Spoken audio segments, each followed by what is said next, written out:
on this special home video edition of Sightings.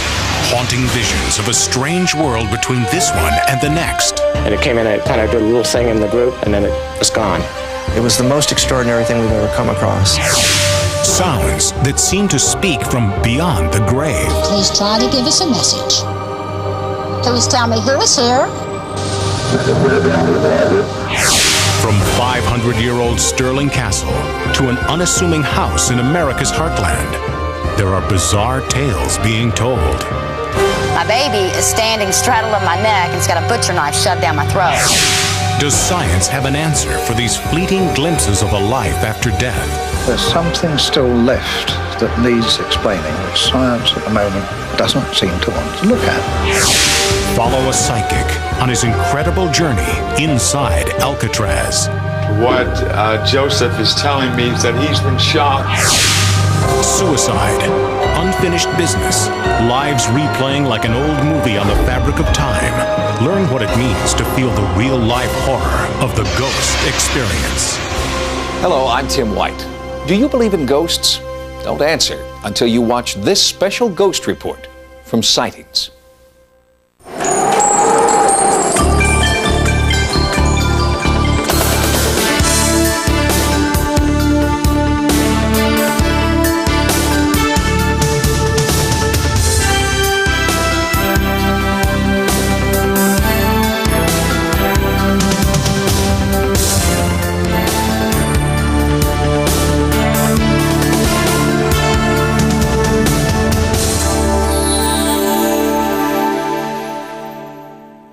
What is a ghost? Well, if we're to believe Hollywood, it's a see-through human clad in white, perhaps clanking some chains. But as you'll discover in this report, the truth about ghostly phenomena is far more complex and far more terrifying than anything ever imagined. And obviously it frightened me. So I just stood there and looked at it and it disappeared into the wall. I saw a silhouette of somebody watching my room. The feeling of fingers moving up and down your arm. She was floating horizontally up and down in front of the window.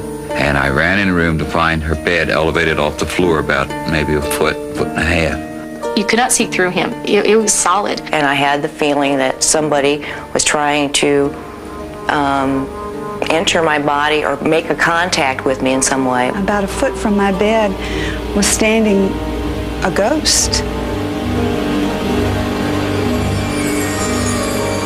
Whatever they are, whatever you call them, ghosts, spirits, shades, specters, apparitions, there is not a corner of the world they do not inhabit. From this haunted castle in England to this haunted house in Hawaii, a Bavarian monastery, an Italian apartment, mansions in the south, taverns in the west, from this farmhouse all the way to the White House, we have a fascination with ghosts. But I have to tell you, I am puzzled because every once in a while our little dog Rex will start down that long hall toward that room, just glaring as if he's seeing something and barking, and he stops in front of Lincoln's door, the bedroom door, and would not go in the room. One of the most interesting things about this phenomena is that it's not culturally dependent. For example, leprechauns are seen only in Ireland, gargoyles in Eastern Europe, but haunting or ghost phenomena has been reported in all cultures since the beginning of time. How do you turn myth and legend into scientific fact? The search for photographic evidence has produced many hoaxes, but a handful of pictures defy explanation. Startling images, spectral apparitions. Are these people from the past trying to make contact with the present?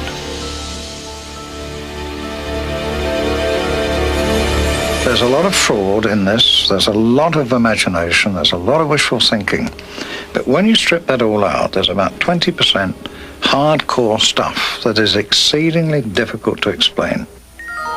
Within that 20%, haunted Longleat Castle in England. In 1965, a film crew in search of a ghost set up an infrared movie camera. After hundreds of hours of filming, they captured this extremely rare moment, a light emerging from one door and disappearing into another. All the lighting conditions were controlled, the windows were blacked out, there was no possibility of moonlight or car headlights or anything coming through. When we saw the stuff later, there was this shaft of light, which is, to me, is completely unexplainable. And indeed, this paranormal phenomenon has remained unexplained for 35 years. This New Orleans mansion's haunted history is chronicled in diaries written over 100 years ago. The family that originally lived here buried their dead infant in the wall of the nursery. The ghost of that baby's nanny is said to haunt the house to this day, a benevolent spirit watching over the people who live here now. I've had dinner parties, and she'd walk through the room, and everybody at the dinner table would see her. She just ignores you. She just walks through as though no one's there. She never looks at you. Nothing, she just walks through. But there's a darker side to the hauntings here. Other ghosts who the residents say are not kind but malevolent. 2 family dogs, a male and a female, have been recent victims. The female jumped out of the second floor window to the ground below, and the male was dead in the solarium. No marks or anything else. He was just dead. But there was obvious signs of them trying to get out. They had clawed their way halfway through a wooden door. Something had frightened them to that point of mass hysteria. When the apparition resembles somebody who used to live in the house, it seems to be evidence of survival. But there's another explanation, and that is that it's just energy recorded in the environment that gets played back by our brains, kind of acting like a needle on a phonograph. In the quest for evidence, 2 researchers from UCLA, Carrie Gaynor and Dr. Barry Taff, were witness to the most celebrated case in ghost hunting history. Gaynor and Taff encountered an evil force inside one Los Angeles home, unlike anything anyone had ever experienced before. They called it simply the entity. When I went over to her house, we conducted about a 2-hour interview, and during that time she told us a lot of interesting experiences, but I knew she was holding something back. And at the end of the interview, she finally admitted to us that she was attacked and raped by the ghost. At that time, we thought she was probably crazy. The events that then transpired over the next 10 weeks were chronicled in the Journal of the Institute of Electrical and Electronic Engineers, including the night the investigators went from being skeptics to true believers. The lady screamed out, "It's in my bedroom." We ran in there. She shouted out, "It's over in the corner." We fired our Polaroid camera in the direction that she said. We didn't see anything, but the picture came out bleached out white completely. She shouted out again, "It's in the corner." Again, we fired our camera, and it was bleached out completely. At that point, I thought the camera was just malfunctioning. I waited till she said it was gone, and I took 2 control pictures. Those pictures are perfectly normal pictures. The only difference, she said it was in the corner in the first ones, and in these, she said it was gone. A few moments later, we felt a cold breeze of air coming through the door, accompanied by a horrible stench, a stench so foul, some people were vomiting. We fired the camera in the direction that breeze was flowing towards us, and again, the picture was bleached out completely, except at the bottom of the doorway, you can see a little round ball of light. A few minutes later, she screamed out, "It's right in front of my face." We fired the camera, and the face was completely obliterated. As you can see the curtains behind her, you can see her dress. She shouted out again, "It's right in front of my face." Again, the face is completely obliterated. Now, those were her exact words, "It's right in front of my face." Once again, I wanted a control picture. I waited till she said it was gone, and I took the final picture. And this is a perfect, normal picture. It's just dark because we didn't adjust the setting. There's a scratch on it, which we put on it when we tried to clean it a little bit. But otherwise, it's a normal picture. The only difference between these 2, in one, she said it was in front of my face. In the other one, she said it was gone. Even with these pictures, Gaynor still had trouble convincing his colleagues at UCLA that he was onto something significant. Initially, they would say, "Well, you're hallucinating." So then I would look at them and say, "Well, we've got 20 witnesses." And they would say, "Well, then it's obviously mass hallucination." Gaynor returned to the house several times, bringing more researchers with him each time, and the eerie phenomena became even more pronounced. We started seeing balls of light lighting up the walls, and everybody in the room would see this. And the lights would get bigger and bigger and brighter. And at some point, I finally started talking to it. And I said, "Well, if you're really here, come off the wall." Because what I was concerned was that somebody in the room was faking it, and they were projecting the light onto the wall. Well, when I asked that question, the light lifted off the wall, floated into the middle of our room, started spinning and twisting and expanding in different directions simultaneously. It had full parallax. We could see it from all sides, and I had 9 professional photographers set up in the room that were shooting it from all sides. The lights came in, it was like, it almost come in like in a state of anger. It almost came in, all right, here I am, this is me. And it came in, it kind of did a little thing in the group, and then it was gone. It was the most extraordinary thing we've ever come across. It happened over and over again. We experienced a plethora of phenomena during that investigation. The part that interested me the most was the fact that what we saw, we were able to get on film. The photographers at that session had only limited success capturing the entity on film, with one notable exception. What we see here are reverse arcs of light. One arc goes right here, another arc goes right here. Now, the reason this picture is so important to us is that the arc on the wall, if it were really on the wall, would be bent, because those 2 walls there are perpendicular. It's not bent, which means the arc is floating in space. The significance of that for us as researchers is, of course, that means it's dimensional and very, very difficult to fake. This was not somebody with a flashlight shining it on a wall. That light is in empty space. The negative of this photo was authenticated by Popular Photography and was the only alleged ghost photo ever published in the magazine. Frank DiFelita, the author of Audrey Rose, was also witness to the phenomena. His incredible first-hand experience in the Culver City, California house inspired him to write The Entity, which was later made into a motion picture. All the instruments started clicking away. So I knew everyone was seeing this at the same time that I was. They were ducking, and everyone was saying, oh my God, look at that, oh my God. And then Doris started screaming. That was the woman who was being belabored by this creature. So I was screaming, I don't want to see your lights, show us yourself. Damn you, show us yourself. She started cursing and swearing at it. And there, lo and behold, at that point, it started to appear. It sort of developed a kind of, a kind of arm was articulated. You could see sort of like an arm, and then a neck. And then of all things, a kind of bald head. Now this could have been our imagination, but collectively we saw the same thing, every one of us. We saw the same thing.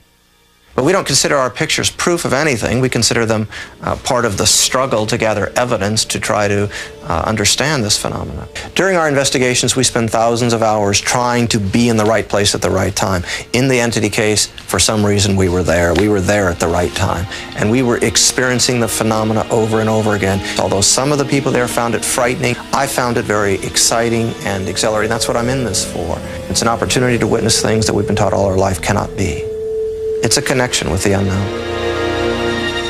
But how do you prove that a connection has been made? How do you document with scientific instruments a phenomenon that seems to defy the laws of science? A worldwide organization of 300 researchers is now experimenting with a little-known method called EVP, electronic voice phenomenon. These researchers believe that in some cases they've been able to imprint ghostly voices directly onto audio recording tape. Please try to speak. Please try to give us a message. Please tell me who is here. Please try to give us your name. The time is 11:50 a.m. Sarah Estep recording.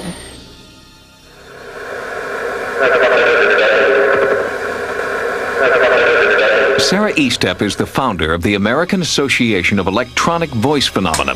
She considers herself a modern medium, attempting to capture the voices of the dead on audio tape. The microphones are yours. Who is with me? I'm recording voices from other dimensions. I started a little over 15 years ago. As a psychical investigator, I was very skeptical about the phenomena. But I decided to try it and see if I could get voices, and I did after 7 days. I started picking up voices on my own, and I have continued ever since. EVP recorders worldwide conform to exacting standards to eliminate the possibility that their machines are simply picking up ambient sound or radio signals, and only new, commercially packaged tape is used. Surprisingly, the ghostly voices are not audible during the actual recording process. They're only discovered later when the tape is played back. and in some cases, the voices are recorded on the reverse side of the tape. Generally, the words are only heard once. We are repeating them here for clarity.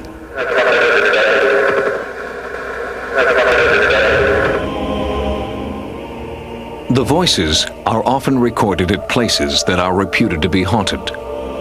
The Westminster Church and Burying Ground in Baltimore is one of the oldest in America. Many of the graves here date back to the 1700s. Edgar Allan Poe is buried here, alongside his young wife, Virginia. Beneath the church, catacombs reach deep into the earth. According to parish records, many of the people entombed here met a violent death. Legend has it the place is haunted. When Sarah Estep came to the catacombs, she recorded these voices.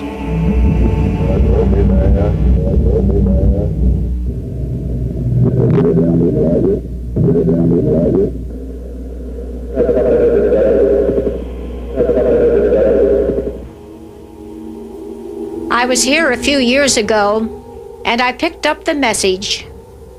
We leave the soul right down here. Would like to speak. Would love to hear from you. Any message for us?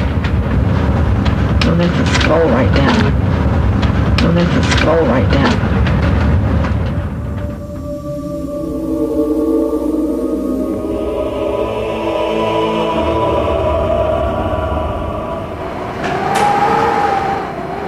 Point Lookout Light stands on an open promontory on the western shore of the Chesapeake Bay. Many instances of paranormal phenomena have been reported in this desolate place, events that may reflect the area's tragic past. During the Civil War, 50,000 Confederate prisoners captured at Gettysburg were held here.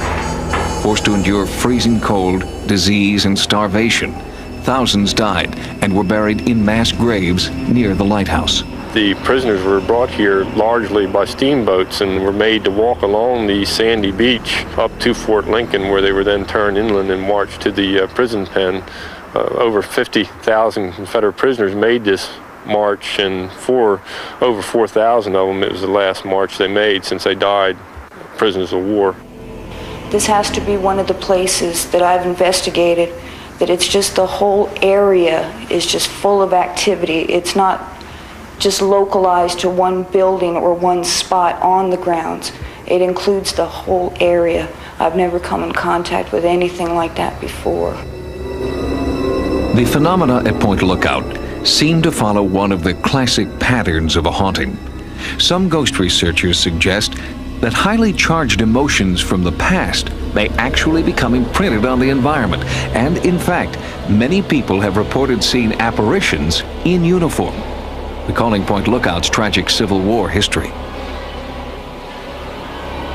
When I was driving, I saw a figure of a man dressed in long pants and a gray coat run across the road behind me.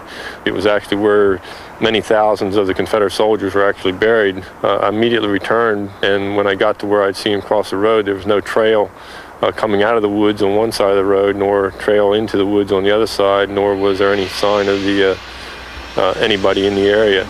This has happened different times, always on the same section of road. I've never been able to explain this occurrence. Over the years, many paranormal investigations have been drawn to Point Lookout.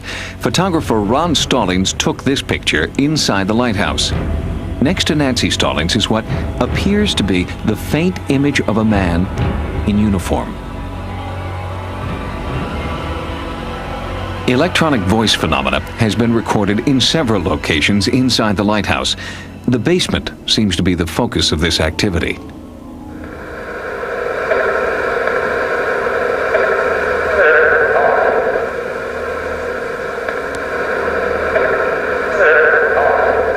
Some scientists believe EVP may be caused by the researchers themselves imprinting on the tape through psychokinesis, or as the result of electronic interference.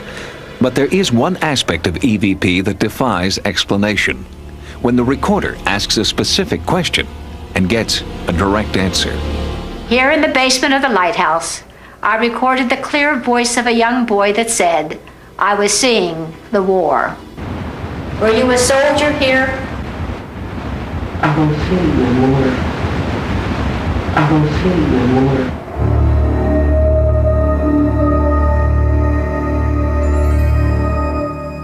EVP research supports the belief that some ghosts are human spirits that occupy a strange netherworld between our reality and theirs. Investigators believe that somewhere between these two worlds there is a door through which spirits enter our world and, if we could find it, a way into theirs. At Manresa Castle in Port Townsend, Washington, visitors are looking for that way in. It's not unusual for Seattle-based photographer Steve Holderman to bring his cameras here to the Manresa Castle in historic Port Townsend, Washington. The castle is over 100 years old, but Steve doesn't come here for the architecture. We came to the castle today to try to capture ghosts. We wanted to see images on film that we can't explain. A paranormal agenda is quite common for the guests at the Manresa. People come from all over the country because they believe the third-floor castle turret is an energy vortex that allows spirits to travel between dimensions.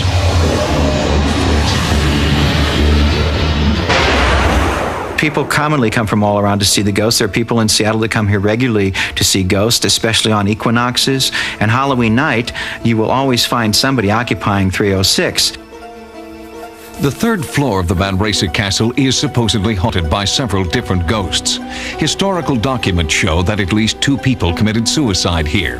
In room 306, a woman jumped to her death in 1921. Room 302, the famous turret room, is popular with amateur ghost hunters who request the room months in advance, then record their experiences in this special book. Records indicate that when the castle was used as a seminary, one disturbed Jesuit priest hanged himself here.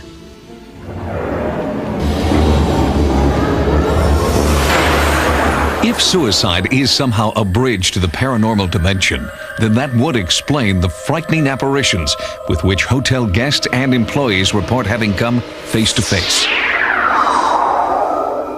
People are often introduced to the castle by newspaper accounts or from former guests. Rod Freeman and Sue Johnston come here regularly with their teenage sons and their friends. They all claim to communicate with spirits through their Ouija board. Definitely the darkest feeling that comes out is this Jesuit priest. We decided to ask him for page numbers in the Bible because that's easy to get through the Ouija board. There's a row of numbers there. And sure enough, he revealed to us a page number. And it's something that went along with the idea that he was perhaps evil or perverted in his life, and this is what brought him to the point of suicide. And we found a passage here in Psalm 101. A perverse nature shall be absent from me. I will not entertain. Evil I will silence him who secretly slanders his neighbor. I will not tolerate one who is conceited and arrogant. So perhaps he's trying to tell us something about himself. People want to be scared. People want to be scared. That's why we're here.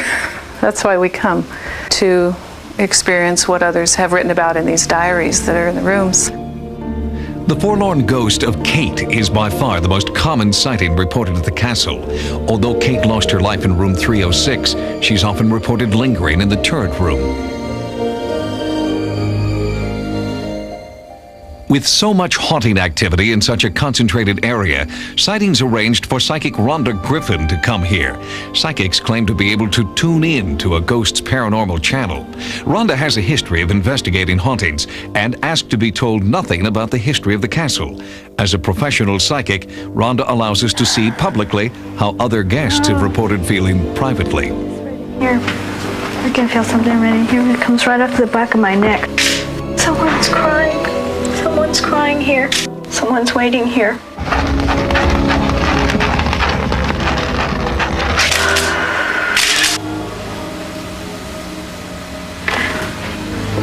Did she jump out this window? The picture I just saw, I saw somebody fall out of a window. And when I saw it, my heart just jumped.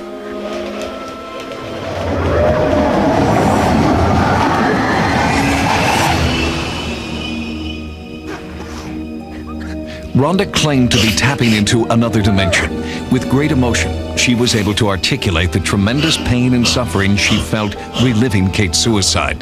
Rhonda was describing in great detail shocking events that other guests had only reported seeing briefly. The psychic energy Rhonda was experiencing led her down the hallway to the turret room. I'm feeling an energy vortex coming right down through the center of this. Now, a lot of times the way things are built, they'll help to amplify particular energies. Now, most places are built on what's called ley lines, okay? And it's a concentration of energy. Where these ley lines cross is where energy vortexes are created. Rhonda felt that the energy vortex was at its strongest in the castle's attic. Then she began to sense the period when the Manresa was a seminary. It feels like right about here, and I'm like walking through like a time warp, and it feels like I'm going back to another time that this place was very different. The structure was very different. It was used, it didn't have a family. I don't feel a family. Oh, I don't feel a family. Allow the base thought to attract your attention. I despise it when you practice. I'm watching a man sitting on the floor. He's isolated. He's alone. He's holy. I see him. He's almost like he's seated, and he would come up here. God. God. Oh God.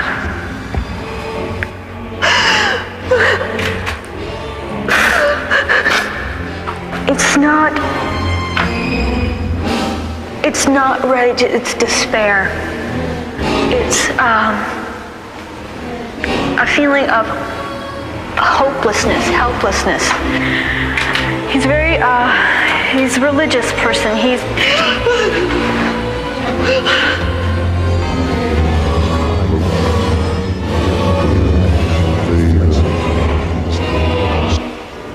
I see a body swinging. I see a body swinging from a rope. More messages came from the Jesuit priest through Rhonda. They were the very same page numbers for the Psalms that Sue Johnston reported finding on the Ouija board weeks before. 103.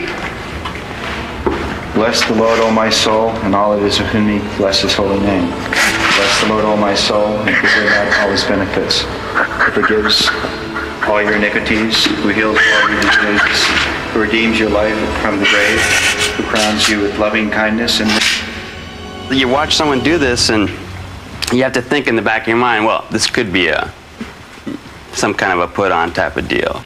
But then she came up with a couple things tonight that were unexplainable. And how'd she come up with the page number in the Bible? I can't explain that. No one else can either. It just happened. After taking over 1,000 photographs at the castle, Steve processed the film in his Seattle studio. Using 5 different types of black and white and 3 kinds of high-speed color film, he discovered something he can't explain. This was taken on the same camera, the same film stock. This is just the first frame, this is the second frame. And as you can see right here, there's a weird little bit of density on the film, and I've looked on it with a loupe, and I can't tell what it is. And on this one, you can't see it. I just can't explain why this is like it is. Some experts claim that this optical phenomenon is typical of other ghost photographs. The castle seems to touch everyone who travels here with an open mind. Is there an energy vortex at work? Believers insist that a trip to Manresa Castle, especially during a full moon, is like taking a cruise to another dimension. 1 in 10 Americans claims to have seen or been in the presence of a ghost. For most, it's an exhilarating split-second glimpse of a paranormal realm. But in a few cases, the experience is dramatic, constant, and terrifying. For them, ghosts are real because they believe they have the scars, both emotional and physical, to prove it. It's an unlikely setting for this real-life horror story. America's heartland, where the promise of the American dream can still be realized. Clean air and water, safe neighborhoods, a place where you can still buy a house and start your own business. All the reasons why the King family came here to raise their children and why they want to stay. But staying means confronting an evil force that seems to have possessed the family. One night I went to bed in the early a.m. and I woke up and my daughter, who was not quite a year old, still in diapers, she wasn't even walking, she could stand. I woke up the next morning and I felt pressure on my jaw real hard. And when I woke up and I looked up, my baby is standing straddling my neck and it's got a butcher knife shoved down my throat. Her eyes were open and she just kind of looked at me and she started screaming like I'd woke her up, but her eyes were open. The bizarre, violent episodes began in 1987, just after the Kings purchased this home and motel. The safe haven they'd sought here turned into a waking nightmare. We could hear pounding in the walls, screaming, we heard chanting, we heard singing. Objects started flying across the room. I'd wake up with bruises where somebody just beat me really bad, and bite marks. When the Kings first came here and saw the home and the attached motel, it was love at first sight. But in retrospect, the Kings believed there were warning signs. The $60,000 asking price was reduced to $24,000 when the family made a serious offer. There were whisperings about a gruesome murder-suicide in the house. After the Kings moved in, encounters with the unknown force intensified. A mysterious stain appeared above the fireplace. The spot was sandblasted, but the stain came back. Fresh paint and new wallpaper immediately peeled off the walls, and spontaneous fires kept erupting near the attic. In desperation, the Kings consulted a parapsychologist specializing in poltergeists. They were having poltergeist-like activity in the house, which to me meant that things of a shadowy nature were taking place. I also felt that the children were in danger, or could be in danger. I recommended strongly that they not be brought back into the house until the place was cleared. But with their life savings in the house, the Kings were trapped. After Dr. Moscow's visit, Doretta began to have terrifying visions of a grisly murder. Was she seeing the ghostly images of a deadly crime? First time that this happened, I had put my daughter, who at the time was like a year and a half old, she was a baby. I had her in the tub, and she was standing here, and I was sitting on the side of the tub, and I felt that jolt. It felt just like somebody was running a movie projector on a wall. It was vivid color. I started seeing, what you call the images or whatever, of a man, and the man was sitting on the side of the tub fighting with the woman, and he killed her. And I mean, that's like I felt her. She released, and it was over. And then, you know, the little girl, he hit her the first time with the shovel, and sorry. Because I felt the emotion. She knew he was hurting her, and she screamed, "Mommy," and Mommy was already sliding down, and he hit the little girl, and the first time she hit the wall, so he hit her again, and then her little head, blood just started, you know, kind of splattered on all through her little hair, and then he drug him over there. It got to the point and bad enough where me and Stephen would even stay awake at night and just make sure we didn't feel anything or see anything happening to Doretta, because she seemed to be at one point getting the most attention, I guess, if you want to put it that way. She was being almost like violated. And then it moved away from me onto the children, and they were actually being bitten. Ashley got the worst of that. She would scream and say, "Make them stop." And one time I jumped on top of her, and I was really mad, and I told him to bite me. And I could feel her skin underneath me. I could feel it like it was depressing, and I raised my arm up, and there was bites all over. And they were like biting through me, and they weren't biting me, but they were biting her. And that was horrible, because I couldn't stop them from hurting them. Desperate to rid their lives of this terror, they turned to world-renowned parapsychologist Dr. William Roll for answers. This particular home is located in a triangle of high-tension wires. leaving open the possibility that the occurrences may be related to that situation. A home like this is a kind of hatchery for ghosts, you might say, because of the electromagnetic fields. We accompanied Dr. Roll during his investigation. 3 prominent psychics were brought in to try and identify the source of the disturbing poltergeist activity. Finally, at 4:17 a.m., a breakthrough. The presence of an entity was strongly felt. Although our cameras couldn't pick up an image, Doretta felt she had made contact. He's here. I'm trying to convince him to show himself. Any idea where he might do that? He's standing right here. You gotta work with him. I mean, it's the first time he's ever even attempted to be nice. It's building. Right there. Where? Can you touch where it is? The wood. Even one of our skeptical crew members felt the presence. I feel it, and I see right there. Yes, right here. We're just giving we're negotiating here. My hair is standing on end. Come on, man. So strange. It's dissipated after all the activity of the evening. Okay. Calm down. There it was.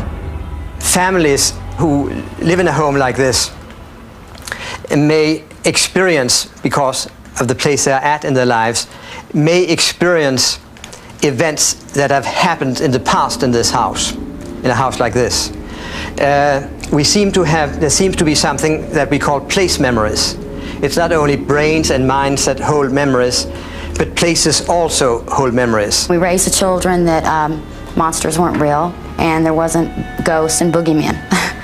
And we raised them to be really secure in that. And when this happened, and when it all came about, suddenly our belief system and what we taught our children was turned upside down and shook.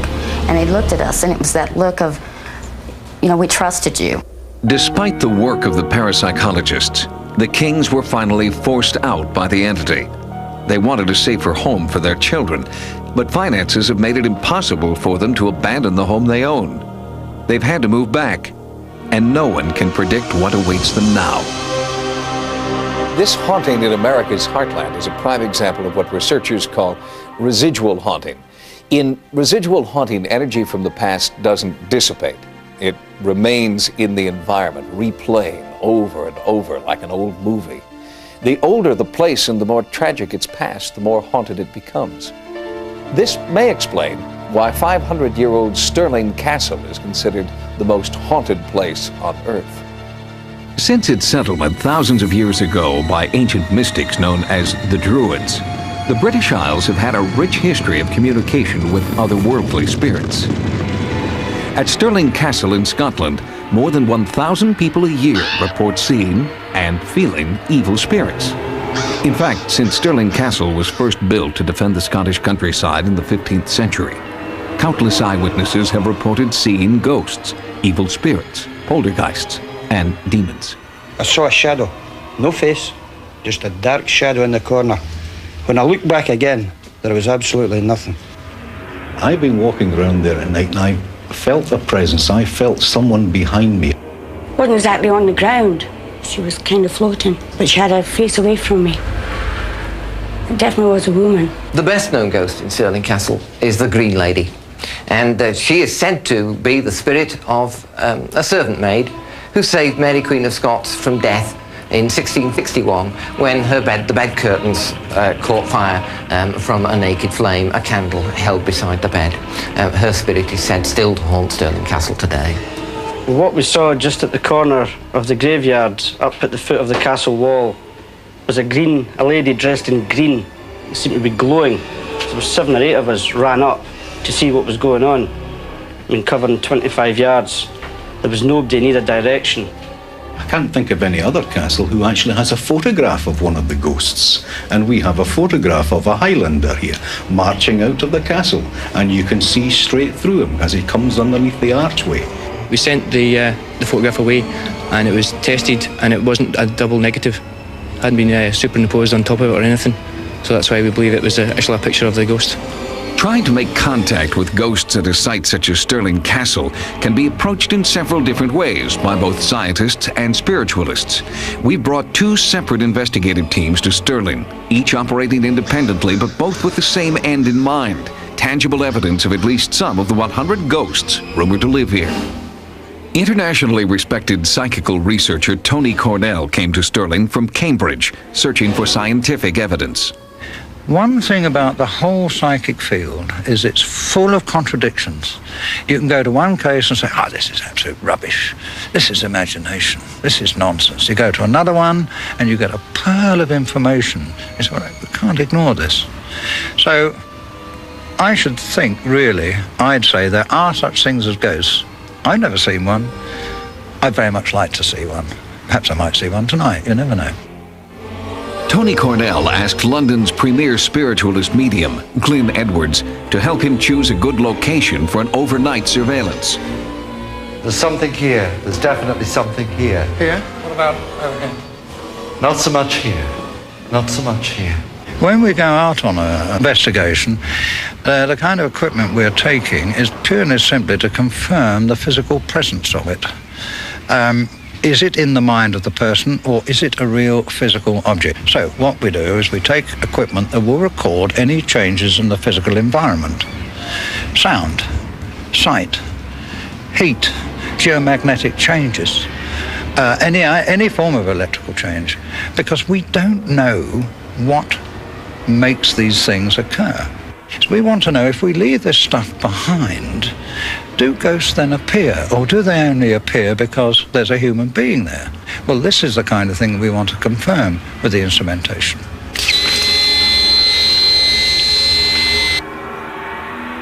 Cornell set up an infrared camera and a standard video camera to be left on all night.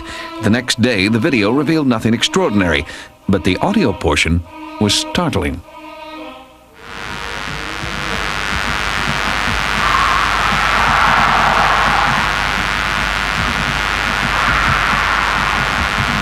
No one was in the castle. The lone night watchman was far from the recording site. The nearest road was more than a mile away. Listen again for what sounds like moaning and screaming among the electronic static.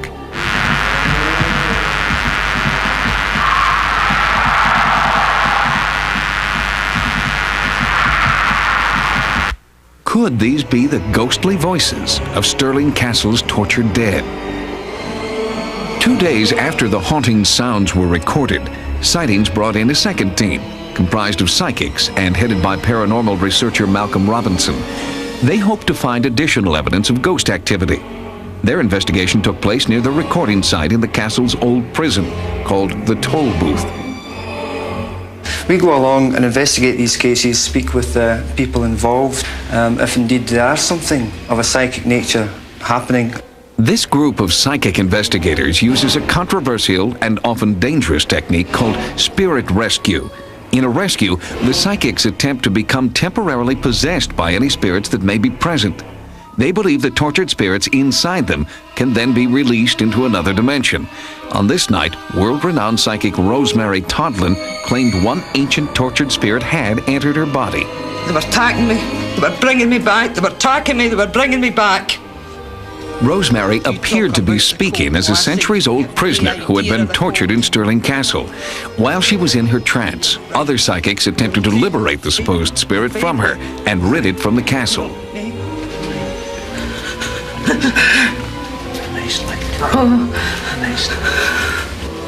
You might never get another chance. This is your chance. This is your chance.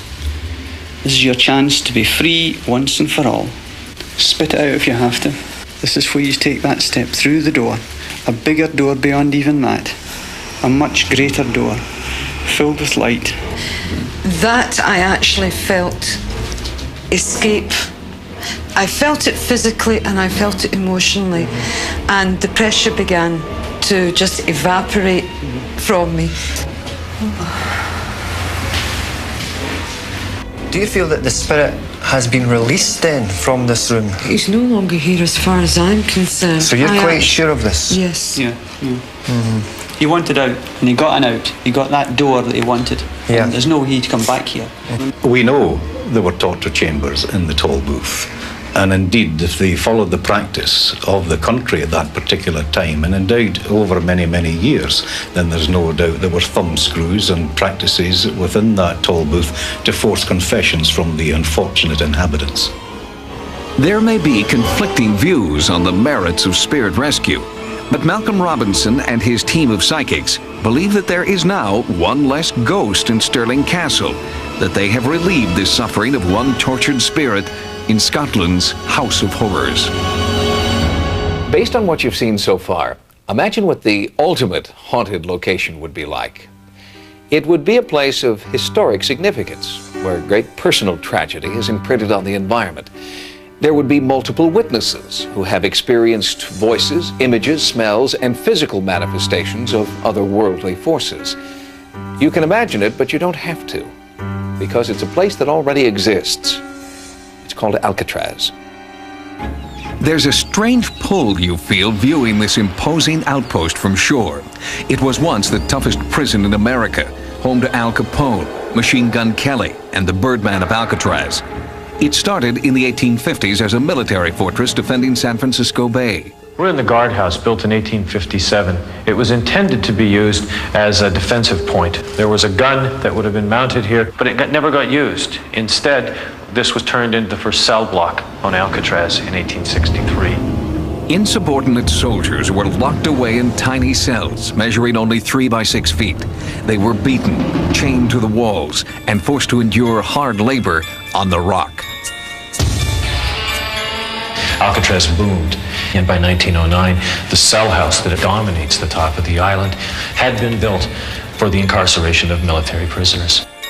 Alcatraz remained a barbaric military prison until the 1930s, when social upheaval reached a peak and mobsters ruled the big city streets. The Justice Department requested that the military surrender the island, and Alcatraz was transformed into a maximum security prison, the last stop for America's most hardened criminals. The monsters of society were stored here until 1963, when the prison closed. Alcatraz was opened to the public in 1973 and attracts 4,000 tourists a day. There are reports that Alcatraz is haunted. Could the pain and suffering endured by prisoners at Alcatraz still exist today in the form of ghosts? I think it's a natural idea that when you come onto the island, you're going to be experiencing something a little special, you know, a little extra. Sounds of a cell door closing, somebody appearing and then disappearing. Those type of things would really send chills up your spine. Ray Polo, a former Park Service ranger on the island, claims many ghostly encounters have occurred. But for the past 19 years, the Park Service has refused to talk about reports that Alcatraz is haunted. Official policy about ghosts on Alcatraz is we would say that, in effect, well, maybe things had happened, maybe they didn't. It's just something that it wasn't officially sanctioned. Are there ghosts on Alcatraz? We asked nationally renowned psychic investigator Peter James to spend a night on the rock.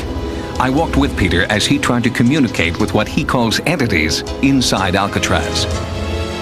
As we walked through the cell blocks, Peter began to hear what he felt were the voices of tortured spirits. Alcatraz was a place that drove men mad. Military prison. They're in pain, and I'm in pain, and there's blood here. They couldn't break out of the prison.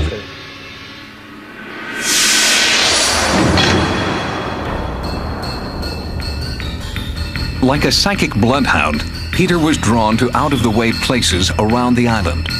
I know little or nothing about Alcatraz other than what I learned here during the past 2 days that I've been here.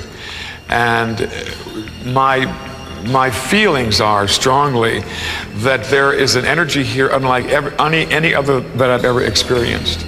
Peter claimed to have little knowledge of the history of Alcatraz. He said he let the spirits guide him, and they led him here to an area known as the Citadel. This particular one, I feel there was a loss of life here.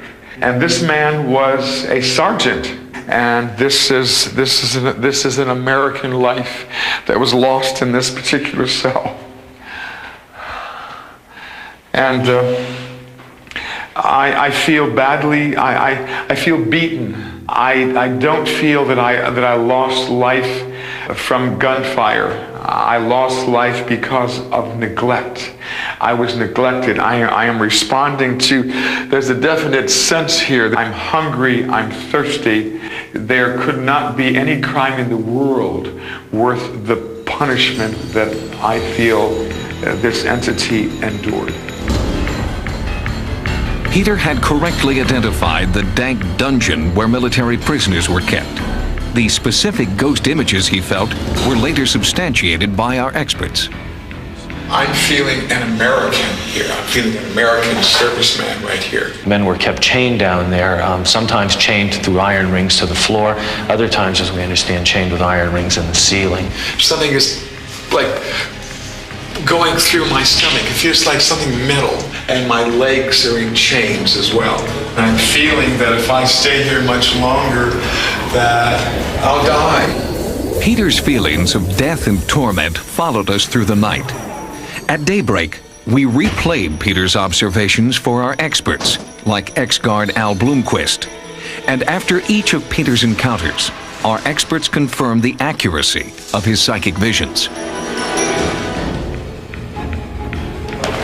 Forced to comply with these orders that I'm being given, and I feel like I'm being trapped here in this particular